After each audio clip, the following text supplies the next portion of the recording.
Hello दोस्तों, welcome to sleepy classes. Prelims के सवालों की बात करते हैं। सबसे पहला क्वेश्चन आपका कंडेंसेशन के बारे में और आपको इनकरेक्ट स्टेटमेंट चूज करना है। पहला ऑप्शन कहता है फ्री एयर में कंडेंसेशन होती है from cooling around a very small particle called hygroscopic nuclei. Second, condensation also takes place when moist air comes in contact with a colder object. इसी में एक और ऑप्शन है, कंडेंसेशन में also take place when temperature is close to dew point. Next option है आपका, condensation takes place when dew point is either lower than the freezing point or as well when it is higher than the freezing point. Last है आपका none of the above। तो कुछ second के लिए pause कीजिए। Incorrect statement कौन सा है आपका? डी। मैं आपको पूरा कॉन्सेप्ट समझाती हूँ। देखिए, जब भी हम स्टेट्स ऑफ मैटर की बात करते थे बचपन में, हम कहते थे सॉलिड, लिक्विड, गैस होता है। तो यहाँ पे हम लिक्विड में वाटर लिख लेते हैं समझने के लिए और गैस में वेपर लिख लेते हैं। तो याद रखिएगा, जब आप वाटर को हीट देते हो वो वेपर बन जाता है, राइट। यहाँ पे लिक्विड को आपने हीट दी, वो गैस बन गया। ये प्रोसेस कहलाता है आपका इवेपोरेशन। मैं आपको एक और एग्जाम्पल से भी समझाऊंगी। अब जब आपने हीट दी, एक स्टेट ऑफ मैटर दूसरे स्टेट ऑफ मैटर में बदल गया, लिक्विड गैस में बदल गया, वाटर वेपर में बदल गया। जब इस हीट को आप वापस ले लोगे मतलब लॉस ऑफ हीट हो जाएगा, तब आपका गैस वापस लिक्विड में बन जाएगा, वेपर वापस वाटर बन जाएगा, राइट। लॉस ऑफ हीट को मैं ऐसे भी लिख सकती हूं कि ये कूलिंग से एसोसिएटेड होना चाहिए, है ना। कैसे? लॉस ऑफ हीट का क्या मतलब है? जब हीट होगी टेम्परेचर बढ़ेगा, वो हीट लूज होगी तो क्या होगा? टेम्परेचर घट जाएगा। तो उसको मैं कूलिंग से भी एसोसिएटेड लिख सकती हूँ। अब समझो, जब आपका लॉस ऑफ हीट हुआ, वेपर वापस वाटर में बदल गया, इसको आप कहते हो कंडेंसेशन। तो हमें बेसिकली कंडेंसेशन के बारे में यहां पे पता होना चाहिए। अब यहां पे मल्टीपल कंडीशंस हैं, ठीक है। पहली कंडीशन है आपकी फ्री एयर वाली, है ना। एग्जाम्पल लेते हैं, समुंदर है ना। अब समुंदर में बहुत सारा पानी है, ठीक है। अब इस पानी में इवेपोरेशन कब होगी? जब उसको हीट मिलेगी। समुंदर को हीट कैसे मिल रही है? इंसुलेशन बहुत ज्यादा आ रही है। तो जितना इस वाटर को हीट मिलेगी, जितना इस वाटर को इंसुलेशन मिलेगी, उतनी ही ज्यादा क्या होगी? जितनी इंसुलेशन मिली, जितनी हीट मिली, ये वाटर किस में बदल जाएगा? वेपर में बदल जाएगा। अब वेपर से वापस जब वाटर बनेगा वो कंडेंसेशन, हमने कंडेंसेशन करानी है। वो कब होगी? जब आपका लॉस ऑफ हीट होगा, है ना। तो जब वाटर ऊपर गया, आप देखोगे बादल जो है काफी ऊंचाई पे बने होते हैं। डू यू रियलाइज क्यों? कंडेंसेशन ही वही हो रही है। अब आप कहोगे कंडेंसेशन यूजुअली, हमेशा नहीं, यूजुअली इतनी ऊंचाई पे क्यों हो रही है? बिकॉज आप देखोगे, आपको क्या चाहिए था? लॉस ऑफ हीट चाहिए था या कूलिंग चाहिए थी, है ना, टेम्परेचर कम करना था। अब आपने पढ़ा है नॉर्मल लैप्स रेट के बारे में कि जैसे जैसे आप ऊपर जाते जाओगे टेम्परेचर घटता जाएगा, राइट। तो जब टेम्परेचर घटेगा, जब कूलिंग होगी, तभी तो वेपर वापस आपका वाटर ड्रॉपलेट्स में बदलेगा। तभी क्या होंगे? वहां पे क्लाउड्स बनेंगे और रेनफॉल होगी। तभी तो ऐसा होता है कि जितना भी हीट मिली वाटर को, वो वेपर में कन्वर्ट हो गया। लेकिन वेपर, जब ऊंचाई की बात करें, क्लाउड्स इतनी ऊंचाई पे क्यों बन रहे? क्योंकि वहां जाते जाते टेम्परेचर घट जाता है। नॉर्मल लैप्स रेट है ये, वहां पे लॉस ऑफ हीट हो जाता है, कूलिंग हो जाती है। अब ये वेपर वापस बूंद बन जाएगा। लेकिन दिक्कत कहाँ है? बूंद ऐसे हवा में सस्पेंडेड नहीं होती। बूंद को एक सरफेस चाहिए गिरने के लिए। तो वो सरफेस क्या होती है? वो सरफेस कहलाती है हाइग्रोस्कोपिक न्यूक्लियाई। उस हाइग्रोस्कोपिक न्यूक्लियाई पे वो बूंद जाएगी। और वो हाइग्रोस्कोपिक न्यूक्लियाई डस्ट पार्टिकल हो सकते हैं, एरोसोल्स के पार्टिकल्स हो सकते हैं। तो क्या होगा? फ्री एयर में अराउंड दिस हाइग्रोस्कोपिक न्यूक्लियाई क्या होगा? वेपर में, वेपर जो है वापस बूंद बन के उस पे आ जाएगा। और बूंद क्यों बना? बिकॉज लॉस ऑफ हीट हो गया, कूलिंग हो गई इतनी ऊंचाई पे।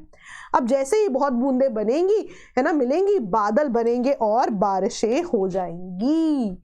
तो वही तो वो कह रहा है कि फ्री एयर में जो है कंडेंसेशन होती है अराउंड हाइग्रोस्कोपिक न्यूक्लियाई। तो ये बिल्कुल करेक्ट है। नेक्स्ट देखिए, नेक्स्ट चीज जो होती है, नेक्स्ट होती है जब आप कोल्डर ऑब्जेक्ट के जो है बात करते हो। फॉर एग्जाम्पल समझो, यहाँ पे कभी आपने ठंडे पानी का ग्लास देखा है? ठंडे पानी के ग्लास को आप नॉर्मल छोड़ दो, आप देखोगे ठंडे पानी के ग्लास के आसपास बूंदे आ जाती हैं। कभी भी गर्म पानी का ग्लास आप टेबल पे रख दोगे ना, तो उसके आसपास बूंदे नहीं आएंगी, ठंडे पानी के आसपास आएंगी। क्यों आएंगी? क्योंकि मॉइस्चर को क्या चाहिए था? लॉस ऑफ हीट चाहिए था, यानी कि कूलिंग चाहिए थी। वो कूलिंग उसे ग्लास से ही मिल गई, right, moisture in touch with that cold glass आ गया, तभी तो आप देखोगे सिर्फ ठंडे पानी के ग्लास के आसपास ही बूंदे आती है। पानी थोड़ी देर फ्रिज में रखना, ग्लास निकालना, देखोगे आप आसपास बूंदे आ जाएंगी। क्यों? क्योंकि ये जो कूलिंग थी, ये लॉस ऑफ हीट थी, ये उस ग्लास से ठंडे पानी से ही मिल गई। तो वही वो कह रहा है कि जब भी आपकी मॉइस्चर कोल्डर ऑब्जेक्ट के कांटेक्ट में आएगी, है ना, ठंडे पानी के ग्लास के कांटेक्ट में आएगी, कंडेंसेशन होगी, वो वेपर किसकी फॉर्म में आ जाएगा? बूंद की फॉर्म में। अब बूंद के लिए देखो इस बार उसके पास सरफेस भी है, कौन सी सरफेस है? ग्लास, तभी तो ग्लास के आसपास आ जाता है। तीसरी चीज देखो, तीसरी चीज के लिए आपको दो टर्म समझनी पड़ेंगी, एक सैचुरेटेड एयर क्या होती है और एक ड्यू पॉइंट क्या होता है, राइट। अब इसके लिए भी आप एक एग्जाम्पल समझो। सैचुरेटेड एयर होती है कि पूरा का पूरा जितनी भी जगह है उसमें पूरा मॉइस्चर भरा हुआ है और वहां पे वेपर नहीं आ सकता। कहने का क्या मतलब है, कभी आपने देखा होगा, मान लो आप एक बोल में पानी गर्म कर रहे हो, है ना, नीचे बर्नर है, पानी गर्म कर रहे हो। अब आपने क्या किया, आपने बोल पे ढक्कन लगा दिया। अगर तो बोल पे ढक्कन नहीं था आपका और आप पानी को हीट करे जा रहे हो, तो आप देखोगे कुछ टाइम बाद पानी इवेपोरेट हो चुका होगा, बोल खाली हो चुका होगा। बट व्हाट इफ आप बहुत सारा पानी भर के उस पर ढक्कन लगा दो। जब आप सब्जी बनाते होगे, कभी आपने देखा होगा कि ढक्कन जब उठाते हैं तो उसके नीचे बड़ी सी ड्रॉपलेट्स होती हैं। ड्रॉपलेट्स पता है क्यों होती हैं? क्योंकि अब ये जो हम हीट दे रहे हैं इसमें क्या होगा, पानी को हीट दी तो क्या होगा, वेपर बनेगा। पर वेपर के लिए जगह लिमिटेड है, फ्री एयर की तरह नहीं कि वेपर कहीं भी जा सकता है, नो, जगह लिमिटेड है। तो एक पॉइंट ऐसा आएगा जब हीट की वजह से पानी वेपर तो बनना चाहेगा, लेकिन ऑलरेडी वेपर एयर में फुल है, सैचुरेटेड है एयर वेपर से, और वेपर नहीं बन पाएगा। तो वो वेपर क्या करेगा, वापस बूंद बन जाएगा। अभी जो बूंद वापस बन जाएगी आपको कहां दिखती है, इन ढक्कनों के अंदर की तरफ। तभी तो आप देखोगे ढक्कन बंद किया, ढक्कन खोला तो यहां पे बूंदें नजर आएंगी। क्यों नजर आएंगी? क्योंकि जगह आपने लिमिट कर दी है। अब जितना हीट करते रहो, वेपर के लिए जगह तो उतनी है, जैसे ही आपकी पूरी जगह भर गई अब वेपर बन ही नहीं पाएगा। अब पानी हीट हो गया, वेपर तो बनना चाहेगा, नहीं बन पाएगा, वापस बूंद बन जाएगा और बूंद बन के यहां पर आ जाएगा। दिस इज द पॉइंट जहां पे आप बोलते हो एयर सैचुरेटेड है, कि इससे ज्यादा मॉइस्चर तो अब वेपर एयर स्टोर ही नहीं कर सकती। मॉइस्चर क्या होता है, वेपर ही तो है। तो क्या होगा, अब यहां पे ध्यान से सुनना, जिस टेम्परेचर पे, ध्यान से सुनो, जिस टेम्परेचर पे एयर सैचुरेटेड होगी, जिस टेम्परेचर पे अब हवा और मॉइस्चर नहीं स्टोर कर पाएगी, वो टेम्परेचर कहलाता है ड्यू पॉइंट। ड्यू पॉइंट क्या है? It is a temperature at which air is saturated. पूरी एयर आपकी मॉइस्चर से भर चुकी है और मॉइस्चर होल्ड नहीं कर सकती। तो वही कह रहा है कि कंडेंसेशन तब भी होगी जब आपका टेम्परेचर ऑलमोस्ट ड्यू पॉइंट के पास होगा। क्यों? क्योंकि ड्यू पॉइंट वो टेम्परेचर है जिस पे एयर सैचुरेटेड है और वेपर होल्ड नहीं कर पाएगी, तो इवेंचुअली पानी के फॉर्म में वापस बदलना पड़ेगा, राइट। अब लास्ट ऑप्शन देखते हैं। लास्ट ऑप्शन कह रहा है कि कंडेंसेशन तब भी होती है जब dew point lower than the freezing point है या higher than the freezing point है। सिंपल सी चीज समझो, ठीक है।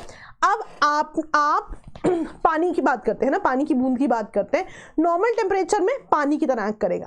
पर यही पानी अगर आप बहुत सर्दी वाली जगह में चले जाओ तो आप देखोगे कि स्नो की फॉर्म में आ रहा है ना, ग्लेशियर्स हैं आपके, टेम्परेचर कम है तभी तो वहां पे पानी स्नो की फॉर्म में आ रहा है। तो वही होता है कि ड्यू पॉइंट जब तो आपका 0 डिग्री से कम होगा, लेस देन फ्रीजिंग पॉइंट होगा, तब भी कंडेंसेशन होगी, लेकिन वहां पे पानी की फॉर्म में नहीं होगी, वहां पे स्नो की फॉर्म में होगी, है ना। और यही टेम्परेचर जब 0 डिग्री से ज्यादा होगा, है ना, more than the freezing point कह रहे हो आप, देखो 0 डिग्री से कम हुआ तो फ्रीजिंग कंडीशन होगी, मतलब पानी की जगह स्नो बन जाएगी, है ना। समझने का तरीका है, याद रखने का तरीका है। और higher than the freezing point फिर तो आपको पता है 0 डिग्री से ऊपर है पानी, तो जो स्टैंडर्ड पानी का फॉर्मेट आपको दिखता है वैसे ही मिलेगा।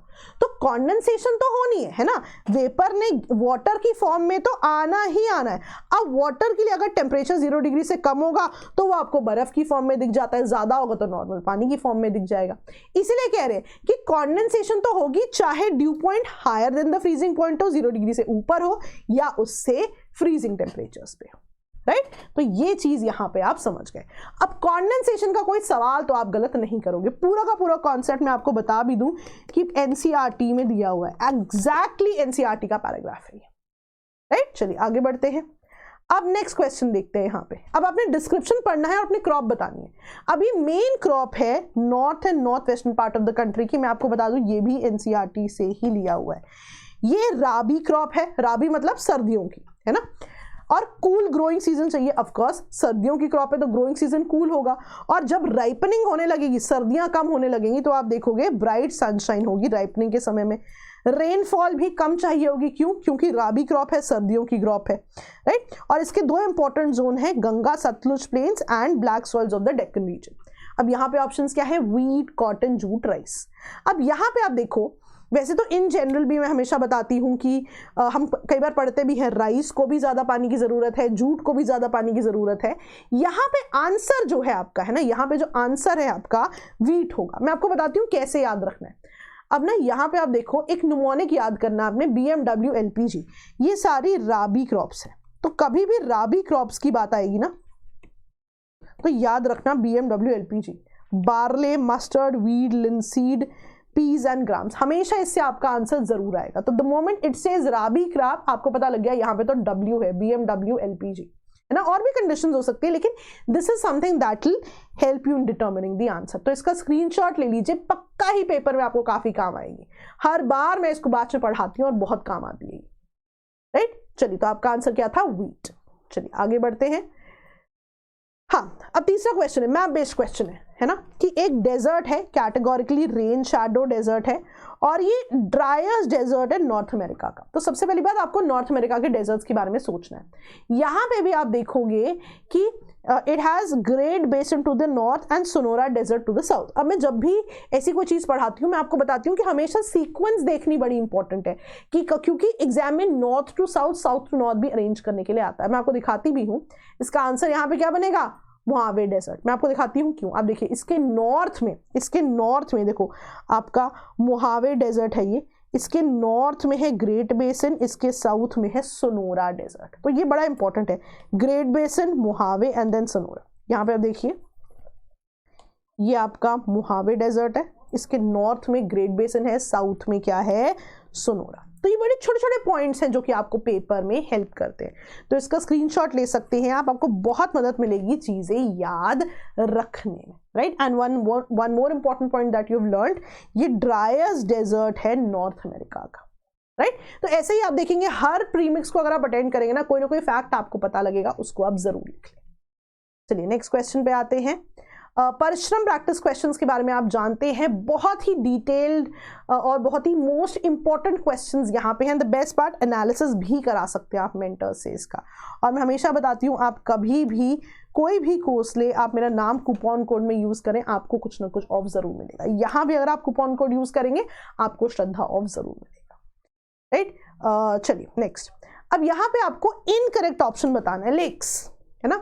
तो lake Baikal, Victoria, Ladoga, Titicaca, ये आपके जो है लेक्स हैं। कुछ सेकंड के लिए पॉज कीजिए, ध्यान से पढ़िए, मैं आपको पोजीशंस भी दिखाऊंगी कि कौन सा लेक कहां पर है। तो इनकरेक्टली कौन सा मार्क्ड है? यहाँ पे ओनली 3, लास्ट आपका जो है इनकरेक्टली, जो आपका थर्ड ऑप्शन है टू वेरी प्रिसाइज, वो इनकरेक्टली मार्क्ड है। मैं आपको दिखाती भी हूँ। लेक बैकाल आप देख सकते हैं, रशिया, राइट। लेक बैकाल आपका है रशिया। लेक विक्टोरिया देखते हैं, अफ्रीका, देखिए लेक विक्टोरिया अफ्रीका, राइट। तीसरा देखते हैं लेक लाडोगा, ये भी मैं आपको दिखाती हूँ, रशिया से जुड़ा हुआ है। कैटेगोरिकली जब हम यूरोप वाले रीजन की बात करते हैं, देखिए lake Ladoga, very very important, right. And last जो है आपका लेक टिटिकाका, साउथ अमेरिका, ये भी मैं आपको दिखा देती हूँ। ये देखिए, चारों ही बहुत इंपॉर्टेंट लेक्स हैं, तभी मैंने यहाँ पे आपको पूछी है, राइट। तो इन चारों को आप जरूर याद रखिए, इसका स्क्रीनशॉट ले सकते हैं आप और आप इसको याद रख सकते हैं, राइट। चलिए आगे बढ़ते हैं। आखिरी क्वेश्चन, वॉकर सेल से एसोसिएटेड कौन से स्टेटमेंट्स है? तो आप देखोगे कि सदर्न हेमिस्फीयर में कैटेगोरिकली वॉकर सेल देखा जाता है, and it is responsible along for upwelling along South American coast and bringing rains in Australia. Next, it is caused by pressure gradient force that results from high pressure system over Indonesia and low pressure over Eastern Pacific. बिल्कुल detail में समझाऊंगी, कभी नहीं भूलेंगे walker circulation क्या होती है। पहले answer देख लेते हैं, ओनली 1 करेक्ट है, राइट, सेकंड रॉन्ग है। अब मैं आपको एक चीज बताती हूँ यहाँ पे। सबसे पहली चीज, ये आप देख सकते हैं, मैंने यहाँ पे मैप में थोड़े से चेंजेस किए हैं तो मैं आपको इस तरह से दिखा रही हूँ। अब यहाँ पे आप देखिए, सबसे पहले आप देखिए, ये देखिए ऑस्ट्रेलिया, राइट, और यहाँ पे है आपका साउथ अमेरिका। तो देखते हैं ऑस्ट्रेलिया की तरफ जो है हवाएं कौन सी आ रही हैं, आप यहाँ पे देख सकते हैं ट्रेड विंड्स आ रही है ना। अब यहाँ पे एक छोटा सा कॉन्सेप्ट जो मैं हर बार समझाती हूँ, आप समझिए। आपका ये पूरा ओशन है, ओशन की जो अपर लेयर्स है ना, आप देखोगे वो बहुत ज्यादा वार्म वाटर होगा। क्यों? इंसुलेशन का इंपैक्ट है। डीपर रीचेस में तो इंसुलेशन का इंपैक्ट नहीं होता। नाउ जिस तरफ हवा की डायरेक्शन होगी ना, क्योंकि ऊपर वार्मर वाटर है, वो उसी तरफ इकट्ठा होता रहेगा। अगर डायरेक्शन हवा की इस तरफ है तो आप देखोगे वार्मर वाटर यहाँ इकट्ठा होता रहेगा। अगर आप देखोगे कि हवा की डायरेक्शन इस तरफ है तो आपका वार्मर वाटर यहाँ इकट्ठा होता रहेगा। So that is what will happen, क्योंकि अब हवाओं की डायरेक्शन टुवर्ड्स दिस साइड है, तो towards Australian coast, Indonesian region में आपकी क्या होगी, वार्म वाटर जो है इकट्ठा होता रहेगा। So that is what will happen, यहाँ पे आपकी वार्म वाटर इकट्ठा होता रहेगा, राइट। दूसरी चीज आप देख सकते हैं, राइट, यहाँ पे आपकी आप देखिए बेंगुला करंट है और यहाँ पे पेरुवियन करंट है। तो आप देख सकते हैं कोल्ड करंट है ना, साउथ अमेरिका के पास आप देखिए पेरुवियन करंट, कोल्ड करंट है। तो आप देखोगे यहाँ पे अप वेलिंग भी बहुत ज्यादा होगी। जहां से आपको कोल्ड करंट्स नजर आ रही है, आप देखोगे अप वेलिंग भी बहुत ज्यादा होती है, राइट। तो अब आप यहाँ पे देख सकते हैं कोल्ड वाटर है ना, आप देख सकते हैं यहाँ पे ब्लू करंट कोल्ड करंट को बता रही है, अप वेलिंग बहुत ज्यादा होगी यहाँ पे, तो यहाँ पे हो जाएगा कोल्ड वाटर। अब बेसिक आपको पता है कि जहां पर भी आपका वार्म वाटर होता है वहां कौन सा प्रेशर होता है, लो। जहां कोल्ड वाटर होता है वहां होता है हाई प्रेशर, राइट। अब यहां पे देखिए लो प्रेशर पे क्या होगा, एयर बीइंग लाइटर ऊपर की तरफ जाएगी, है ना। नाउ व्हाट विल हैपन कि यहाँ पे बादल होके बारिशें बनेंगी। हाई प्रेशर पे क्या होता है, एयर हमेशा डिसेंड करती है। इसी, अब मुझे सर्कुलेशन को पूरा बनाना है ना। अब इसी का एक ऑफशूट आप देखेंगे आगे जाके, इसी तरफ जो आपकी एयर ऊपर गई है, इसी का एक ऑफशूट एक्चुअली यहाँ पे आएगा, है ना। ऊपर एयर जाके कहीं तो डिसेंड करेगी ना, इसी का एक ऑफशूट इस तरफ आता है, वही आप हाई प्रेशर से जोड़ सकते हैं। प्लस जब ये तो चलिए आपने वर्टिकल एयर की बात कर दी, जब आप हॉरिजॉन्टल एयर की बात कर रहे हो तो आपको पता है हवा हाई टू लो जाती है। तो डू यू रियलाइज एक पूरा का पूरा सर्कुलेशन बन गया, एक पूरा का पूरा साइकिल बन गया। कैसे? आपने देखा कि लो प्रेशर पे हवा ऊपर गई, या मैं आपको इसी से बता देती हूं, जस्ट अ सेकेंड, ठीक है, मैं आपको इसी से बता देती हूं। लो प्रेशर पे क्या हुआ, हवा जो है ऊपर गई, है ना, बादल बने, बारिशें हुई। हाई प्रेशर पे एयर डिसेंड कर गई। अब ये जो हवा ऊपर गई है, इसका एक ऑफशूट इस तरफ भी जाएगा, राइट। अब ये तो आपने वर्टिकल एयर की बात की, वर्टिकल एयर सर्कुलेशन। हॉरिजॉन्टल देखोगे तो आपको पता है हवा हाई टू लो प्रेशर जा रही है। अब ये जो पूरी सर्कुलेशन है कैटेगोरिकली इस जोन में, ये क्या कहलाती है, ये कहलाती है आपकी वर्कर सर्कुलेशन, राइट। तो अब देखते हैं हमने क्या क्या पढ़ा है यहाँ पे। अब सेकेंड वाला ऑप्शन क्यों गलत था, बिकॉज इसने बोला high pressure over Indonesia and low pressure over eastern Pacific. देखो ये जो जोन है, यहाँ पे कौन सा प्रेशर था, वार्म वाटर था, लो प्रेशर था, लेकिन यहाँ पे क्या लिखा हुआ है, हाई प्रेशर। इसीलिए ये ऑप्शन गलत हुआ, क्योंकि ये चीजें जो है हाई प्रेशर लो प्रेशर गलत बनी हुई थी। अब एग्जाम में आपने रट्टा नहीं मारना, आपने हमेशा यहां से सोचना शुरू करना है कि हवा की डायरेक्शन कहाँ है, और जहां हवा की डायरेक्शन है वहीं पे आपका वार्म वाटर होगा। इसीलिए यहाँ पे क्या आ गया, लो प्रेशर आ गया। पहला ऑप्शन सही क्यों था, पहला ऑप्शन सही इसलिए था क्योंकि वो कह रहे थे कि साउथ अमेरिकन कोस्ट पे अपवेलिंग और रेन्स इन ऑस्ट्रेलिया। अब देखो मैंने आपको बताया था साउथ अमेरिकन कोस्ट, मैंने आपको दिखाया भी था पेरुवियन करंट है, अपवेलिंग होगी। और कैटेगोरिकली ऑस्ट्रेलियन कोस्ट की बात करें तो हमने यहाँ पे रेनफॉल ही तो बनाई है। कैसे, हमने यहाँ पे एयर ऊपर क्यों की, ऐसा नहीं मेरी मर्जी है, वार्म वाटर था, वार्म एयर बीइंग लाइटर ऊपर जाएगी, बादल बनेंगे, बारिशें होंगी। तो इससे ऑस्ट्रेलियन कोस्ट पे बारिशें होंगी और आपके साउथ अमेरिकन कोस्ट पे अपवेलिंग की बात है बिकॉज ऑफ कोल्ड करंट। कौन सी कोल्ड करंट, हमने अभी देखी थी पेरुवियन करंट, राइट। तो कॉन्सेप्ट समझना जरूरी है। एग्जाम में आप देखोगे आपकी जो है शब्द कुछ भी आ सकते हैं, लेकिन आपको कॉन्सेप्ट समझना जरूरी है। कॉन्सेप्ट समझ गए ना, आप कभी भी गलत नहीं करोगे। एंड क्वेश्चंस तो इवन और प्रिसाइज होते हैं वहां पे। तो कंसेप्चुअल क्लैरिटी इज इंपॉर्टेंट, उस पर हम फोकस कर रहे हैं। और मैं हमेशा बताती हूँ, फी से आपने घबराना नहीं है। आप कूपन कोड में मेरा नाम यूज कर सकते हैं, आपकी फी कुछ ना कुछ कम जरूर हो जाएगी। And this is one of the most holistic courses, क्योंकि यहाँ पे बेसिक से एडवांस तक सब कुछ डिटेल में पढ़ाया जा रहा है। This is going to be a one stop solution for prelims. So that's it for the day. All the best दोस्तों, बाय बाय।